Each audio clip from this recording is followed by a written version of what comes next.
Satuan Polisi Pamong Praja atau Satpol PP Kota Makassar menyiapkan 400 personil dan tim pengamanan khusus pada pelaksanaan Idul Fitri di 14 kecamatan sekota Makassar.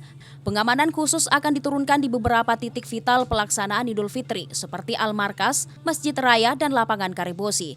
Kepala Satpol PP Makassar Ihsan NS mengatakan pihaknya bersama tim gabungan TNI Polri telah melakukan pengamanan selama bulan Ramadan, khususnya pada pagi hari dan sore hari. Sementara untuk pengamanan Idul Fitri, dalam apel gelar pasukan bersama Kapolresta Makassar, 14 kecamatan akan disiapkan 300 personel yang terbagi di seluruh masjid-masjid. Kemudian 1.000 personil lainnya dipersiapkan untuk pengamanan khusus, seperti pengamanan di kantor Balai Kota Makassar dan titik vital yang ramai pengunjung.